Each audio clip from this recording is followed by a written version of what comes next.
TV.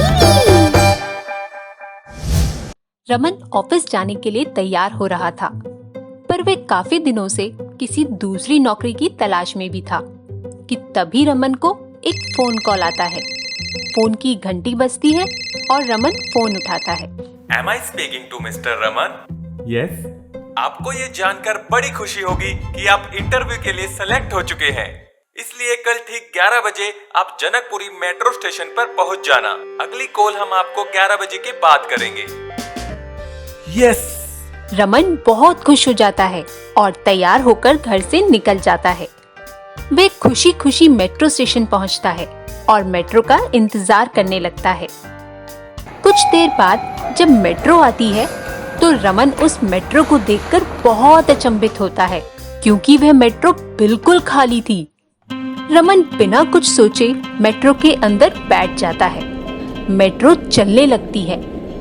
अगला station आता है पर मेट्रो नहीं रुकती। रमन को ये बात बहुत अजीब लगती है। वह तुरंत अपने फोन के नेटवर्क चेक करता है, पर उसके फोन में भी नेटवर्क नहीं आ रहे थे। उसे यह बात कुछ हजम नहीं हो रही थी। वह समझने की बहुत कोशिश कर रहा था, पर उसे कुछ समझ नहीं आ रहा था। मेट्रो बिना रुके चलती ही जा रही थी। रमन मेट्रो में भागते हुए ड्राइवर कोच की तरफ जाता है, पर वह कोच पूरी तरह बंद होता है। मेट्रो सीधा जनकपुरी स्टेशन पर रुकती है और दरवाजे दाईं तरफ से खुलते हैं।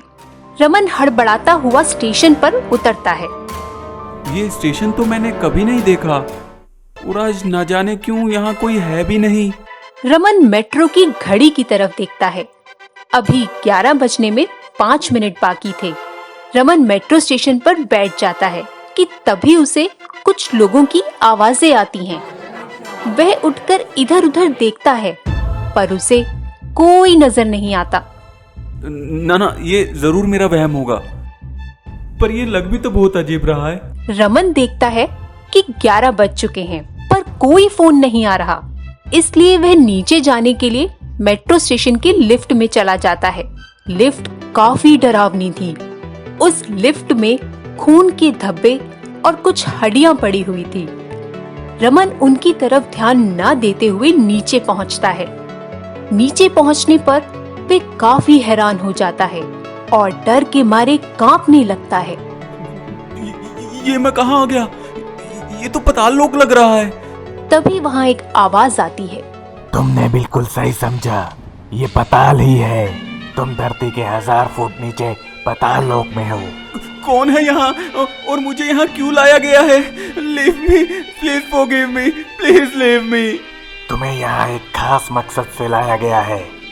तुम धरती के सबसे नाखुश इंसान लगते हो, पर टेंशन मत लो, तुम्हें यहाँ कोई हानि नहीं होगी। खास मकसद? हाँ, तुम्हें यहाँ से निकलने के लिए रास्ता खोजना होगा या फिर मेरा सामना करना होगा। कहो, तैयार हो बच्चे? हाँ, मैं तैयार हूँ मैं। रमन रास्ते की तलाश में घूमने लगता है। वे पूरे पाताल लोक में रास्ता ढूंढता रहता है, पर उसे भूत प्रेत के अलावा कुछ नहीं मिलता। वे थक हार कर एक जगह पर बैठ जाता है। तभी उसे फिर से वही आवाज आती है। क्या हुआ? रास्ता नहीं मिला ना? अभी भी मौका है।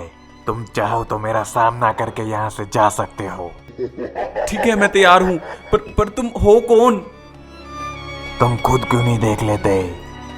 ऐसा कहते ही रमन के सामने एक बड़ी सी परछाई बनने लगती है, और जब रमन ऊपर की तरफ देखता है तो बिना सिर के विशाल दानव, जिसकी गर्दन से खून टपक रहा था, उसे देखते ही वह बेहोश हो जाता है। जब रमन को होश आता है तो वह खुद को मेट्रो स्टेशन पर पाता है। रमन उठकर इधर उधर देखता है। उसे चारों तरफ लाल खून के धब्बे और हड्डियों के ढांचे ही नजर आते हैं। रमन बहुत डर जाता है। तभी उसे पास में एक वाटर टैप नजर आता है। वह मुंह धोने के लिए जैसे ही उस वाटर टैप को चालू करता है, वह और भी ज्यादा डर जाता है, क्योंकि उस टैप में से पानी की जगह खून आ रहा था। रमन को कुछ समझ नहीं आ रहा था। अंधेरा भी घना होता जा रहा था। तभी रमन की नजर स्टेशन पर आती हुई मेट्रो पर पड़ती है। वह थोड़ा खुश होता है, पर तभी उसकी नजर अपने पीछे खड़े उसी बिना सिर के दानव पर पड़ जाती है। वह जान बचाने के लिए भागने लगता है, पर अचानक पैर फिसलने की वजह से रमन मेट्रो के सामने गिर जाता है और उसकी मौत हो जाती है। अगर आपको यह वीडियो पसंद आया हो तो इसे लाइक कीजिए, चैनल सब्सक्राइब कीजिए और हमारे लेटेस्ट वीडियो सबसे पहले देखने के लिए बेल आइकन दबाना ना भूलें।